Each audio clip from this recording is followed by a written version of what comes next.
हम गुंजन चौधरी मैथिली गुंजन चैनल पर समस्त मिथिलावासी के प्रणाम करै छी। आइ हम एकटा बेटी विवाहक गीत लऽ कऽ उपस्थित छी। अहाँ सबसे आग्रह करै छी जे गीत के अंत तक जरूर सुनब। बाबा जे रूसी सभागा छी बैसलानी, भैया रूसी गेला ससुराला हे, आमा जे रूसी मंदिला घर बैसलाना, आबे सीतार हाथी कुमार हे, आमा जे रूसी मंदिला घर बैसलानी, आबे सीतार हाथी कुमारी हे, किए बाबा रूसी सभागा छी बैसलानी, किए भैया गेला ससुराल हे, किए आमारो से मंदिर घर बैसलानी, किए सीतार हाथी कुमारी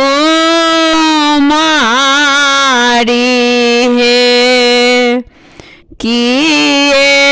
आमारो से मंदिर घर बैसलानी, किए सीतार हाथी कुमारी हे,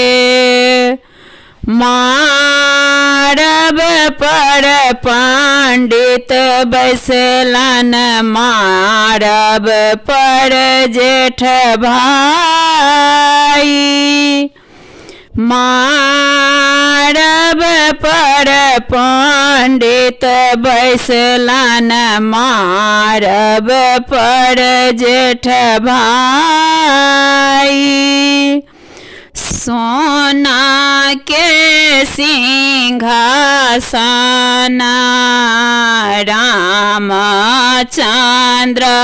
बैसलानी, आबे सीता भेली विवाहयो, सोना के सिंहासन पर रामचंद्र बैसलानी,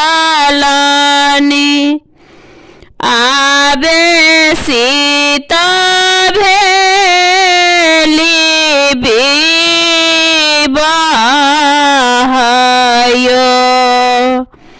कन्यादान करे बैसलानी, बाबा से अपन बाबा, मोती जक झहर नो रहे, कन्यादान कर बैसलानी बाबा से अपना बाबा मोती जाका झहराए नो रहे एते दीन रहले सीता हमारा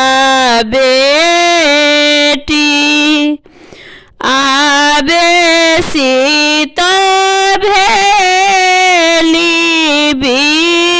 वीराना है एते दीन रहले सीता हमारा बेटी आबे सीता भेली वीराना है सोना माजे रही तई बेटी फेरू से गढ़बीता हूँ सिंदूरा फेरलो नहीं जाई है सोना माजे रही तई बेटी फेरू से गढ़बीता हूँ सिंदूर